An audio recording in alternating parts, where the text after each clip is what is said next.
Radio live news update. നമസ്കാരം, live news അപ്ഡേറ്റ്സിലേക്ക് സ്വാഗതം. വാർത്തകളുമായി ഞാൻ നിബിൻ. യുകെയിൽ കാലാവസ്ഥ വീണ്ടും വില്ലനാകുന്നു. ഏതാനും ദിവസമായി മെച്ചപ്പെട്ട കാലാവസ്ഥ അനുഭവപ്പെട്ടതിനു ശേഷം മഴ എത്തുകയാണ്. ശക്തമായ മഴ മൂലം വെള്ളപ്പൊക്കം നേരിടേണ്ടി വരുമെന്നതിന് പുറമെ 75 മൈൽ വേഗത്തിലുള്ള കാറ്റും അഭിമുഖീകരിക്കേണ്ടി വരുമെന്നതാണ് കാലാവസ്ഥാ മുന്നറിയിപ്പ് വ്യക്തമാക്കുന്നത്. രാജ്യത്തിന്റെ പല ഭാഗങ്ങളിലായി മഞ്ഞ, ആംബർ മുന്നറിയിപ്പുകളാണ് മെറ്റ് ഓഫീസ് പുറപ്പെടുവിച്ചിരിക്കുന്നത്. വെള്ളപ്പൊക്കവും പവർക്കട്ടും പ്രതീക്ഷിക്കാമെന്നതിന് പുറമെ റോഡ്, റെയിൽ ഗതാഗതത്തിൽ യാത്രാ തടസ്സങ്ങളും നേരിടാമെന്നതാണ് കരുതുന്നത്. സൗത്ത് വെയിൽസിൽ മഴയ്ക്കും കാറ്റിനുമുള്ള ആംബർ കാലാവസ്ഥാ മുന്നറിയിപ്പാണ് മെറ്റ് ഓഫീസ് നൽകിയിരിക്കുന്നത്. വെയിൽസിലെ മറ്റു ഭാഗങ്ങളിലും സൗത്ത് ഈസ്റ്റ് ഇംഗ്ലണ്ടിലും മഞ്ഞ ജാഗ്രതയും പുറപ്പെടുവിച്ചിട്ടുണ്ട്. സെൻട്രൽ നോർത്തേൺ ഇംഗ്ലണ്ടിൽ കാലാവസ്ഥ മുന്നറിയിപ്പുകൾ നിലവിലില്ല. അതിനാൽ ലണ്ടൻ ഉൾപ്പെടെ പല മേഖലകളിലും മോശം കാലാവസ്ഥയിൽ നിന്നും രക്ഷപ്പെടുമെന്നാണ് കരുതുന്നത്. വെയിൽസ്, സൗത്ത് വെസ്റ്റ് ഇംഗ്ലണ്ട് എന്നിവിടങ്ങളിൽ യാത്രാ തടസ്സങ്ങൾ നേരിടേണ്ടി വരുമെന്നതാണ് പ്രദേശവാസികൾക്ക് നൽകിയിട്ടുള്ള മുന്നറിയിപ്പ്. പെട്രോൾ, ഡീസൽ വാഹനങ്ങൾക്കുള്ള നിരോധനം നേരത്തെയാക്കുവാൻ UK സർക്കാർ. നിരോധനം 2030 വരെ നടപ്പിലാക്കുവാനുള്ള ശ്രമമാണ് നടക്കുന്നത്. കൺസർവേറ്റീവ് പാർട്ടി 2017 പ്രഖ്യാപിച്ച നിരോധനം ആദ്യം 2040 മാറ്റിയിരുന്നു. പിന്നീട് അത് 2035 മാറ്റി. ഇപ്പോഴത്തെ 2030 ഇത് നടപ്പാക്കുവാനാണ് ലേബർ സർക്കാരിന്റെ ആലോചന. നിരോധനത്തെക്കുറിച്ച് വിവരങ്ങൾ തേടുവാൻ വിദഗ്ധരുമായി സർക്കാർ ചർച്ച നടത്തും. കാർബണിന്റെ പ്രശ്നങ്ങൾ കുറയ്ക്കുവാനാണ് നീക്കം. വില കൂടുതലും ചാർജിംഗ് സ്റ്റേഷനുകളുടെ കുറവും മൂലം പലരും വൈദ്യുത വാഹനങ്ങൾ സ്വന്തമാക്കുന്നില്ല. സർക്കാരിന്റെ തീരുമാനത്തെ അനുകൂലിച്ച് പരിസ്ഥിതി സംഘടനകൾ രംഗത്ത് വന്നിട്ടുണ്ട്. 2030 പെട്രോൾ, ഡീസൽ കാർ നിരോധനത്തിൽ സമ്മിശ്ര പ്രതികരണങ്ങളാണ് ഉയരുന്നത്.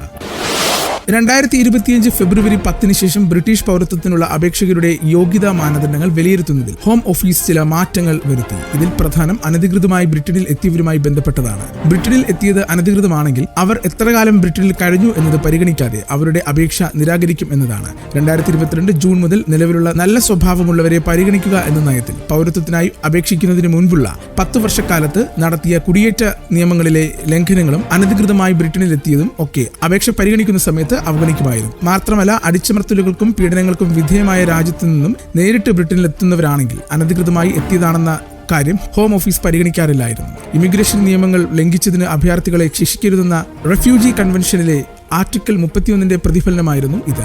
എന്നാൽ ഭേദഗതി വരുത്തിയ നിയമത്തിൽ ആർട്ടിക്കിൾ 31 കുറിച്ച് യാതൊരു പരാമർശവും ഇല്ല. മാത്രമല്ല, അഭയാർത്ഥികൾക്ക് കഴിയുന്നത്ര പൗരത്വം നൽകുവാൻ ശ്രമിക്കുന്നുവെന്ന് നിർദ്ദേശിക്കുന്ന ആർട്ടിക്കിൾ 34 കുറിച്ചും പരാമർശമില്ല. ഇനി നാട്ടിലെ വാർത്തകൾ. അമിതവണ്ണത്തിനെതിരെ പോരാട്ടം. മോഹൻലാലും ശ്രേയ ഘോഷാലും അടക്കം 10 പേരെ ചാലഞ്ച് ചെയ്ത് പ്രധാനമന്ത്രി. അമിതവണ്ണം തടയുവാൻ ഭക്ഷ്യ എണ്ണ ഉപയോഗം 10% കുറയ്ക്കുവാനുള്ള പ്രചാരണത്തിൽ നടൻ മോഹൻലാലിനെ അംബാസിഡറാക്കി പ്രധാനമന്ത്രി നരേന്ദ്രമോദി. ഗായിക ശ്രേയ ഘോഷാൽ, വ്യവസായി ആനന്ദ് മഹീന്ദ്ര, ജമ്മു കാശ്മീർ മുഖ്യമന്ത്രി ഒമർ അബ്ദുള്ള എന്നിവരുൾപ്പെടെ വിവിധ മേഖലകളിൽ നിന്നുള്ള 10 പേരെയാണ് പ്രധാനമന്ത്രി അംബാസിഡർമാരായി നാമനിർദ്ദേശം ചെയ്തത്. ഭോജ്പൂരി ഗായകനും നടനുമായ നീരാ ഹുവ, ഷൂട്ടിംഗ് ചാമ്പ്യൻ മനു ഭാക്കർ, ഭാരോദ്വഹന താരം മീരാഭായ് ചാനു, ഇൻഫോസിസ് സഹസ്ഥാപകനായ നന്ദൻ നിലേഖേനി, നടൻ R മാധവൻ, MP സുധാമൂർത്തി എന്നിവരാണ് അദ്ദേഹം നാമനിർദ്ദേശം ചെയ്ത മറ്റു വ്യക്തികൾ.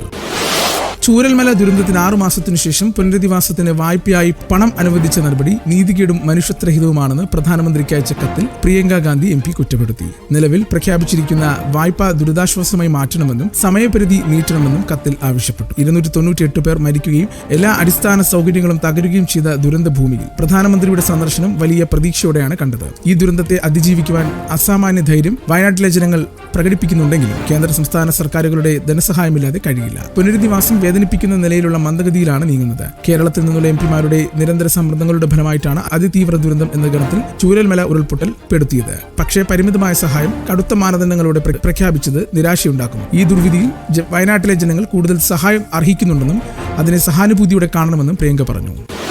തെലങ്കാനയിലെ നാഗർ കർണൂരിൽ ശ്രീശൈലം ഇടതുകര കനാൽ പ്രൊജക്ടിന്റെ മേൽക്കൂര ഇടിഞ്ഞ് 8 പേർ കുടുങ്ങിയ സംഭവത്തിൽ രക്ഷാപ്രവർത്തനം പുരോഗമിക്കുന്നു. തുരങ്കമുഖത്ത് നിന്ന് 13.5 കിലോമീറ്റർ ഉള്ളിലേക്ക് രക്ഷാപ്രവർത്തകർ എത്തിയെന്ന് നാഗർ കർണൂൽ ജില്ലാ കളക്ടർ B സന്തോഷ് അറിയിച്ചു. തുരങ്കമുഖത്ത് നിന്ന് ഏകദേശം 14 കിലോമീറ്റർ ഉള്ളിലുള്ള മേഖലയിലാണ് 2 എഞ്ചിനീയർമാർ, 2 മെഷീൻ ഓപ്പറേറ്റർമാർ, 4 തൊഴിലാളികൾ എന്നിവർ കുടുങ്ങിക്കിടക്കുന്നത്. 3 മീറ്റർ നീളമുള്ളതാണ് ഇടിഞ്ഞ മേൽക്കൂര. ഇനി കായിക വാർത്തകൾ. ചാമ്പ്യൻസ് ട്രോഫി ക്രിക്കറ്റ് ടൂർണമെന്റിൽ ഇന്ത്യൻ താരം ശുഭ്മാൻ ഗില്ലിനെ പുറത്താക്കിയ ശേഷം പാകിസ്ഥാൻ ബോളർ അബ്രാർ അഹമ്മദ് നൽകിയ യാത്രയപ്പ് സമൂഹ മാധ്യമങ്ങളിൽ വൈറലാകും. ഗില്ലിനെ പുറത്താക്കിയ ശേഷം കൈകൾ കെട്ടിയും മിഥുനത്തിലെ ഇന്നസെന്റ് മോഡലിൽ നിന്ന് അബ്രാർ കേറിപ്പോ എന്ന അർത്ഥത്തിൽ തലകൊണ്ട് കാട്ടിയ ആംഗ്യമാണ് വൈറലായത്. മത്സരത്തിനിടെ അബ്രാറിന്റെ ആംഗ്യത്തിന് ഹീറോ പരിവേഷം ആയിരുന്നുവെങ്കിൽ കളി തോറ്റതോടെ ഈ നിൽപ്പ് ട്രോളുകളിലും മറ്റും നിറഞ്ഞു. മത്സരത്തിൽ ഇന്ത്യ 6 വിക്കറ്റിനാണ് പാകിസ്ഥാനെ തകർത്തത്. പാകിസ്ഥാൻ ഉയർത്തി 242 റൺസ് വിജയലക്ഷ്യം പിന്തുടർന്ന ഇന്ത്യക്കായി ക്യാപ്റ്റൻ രോഹിത് ശർമ്മയ്ക്കൊപ്പം ഓപ്പണറായത് ശുഭ്മാൻ ഗില്ലാണ്. ആദ്യ മത്സരത്തിൽ ബംഗ്ലാദേശിന് സെഞ്ചുറിയുമായി ടീമിന്റെ വിജയശില്പിയായ ഉപനായകൻ കൂടിയായ ഗിൽ ഇത്തവണയും മികച്ച ഫോമിലായിരുന്നു. ഇന്നത്തെ പൗണ്ട് വിനിമയ നിരക്ക് 109.59 രൂപ. ഇതോടുകൂടി വാർത്തകൾ കഴിഞ്ഞു. കൂടുതൽ വാർത്തകൾ അടുത്ത ബുള്ളറ്റിൽ.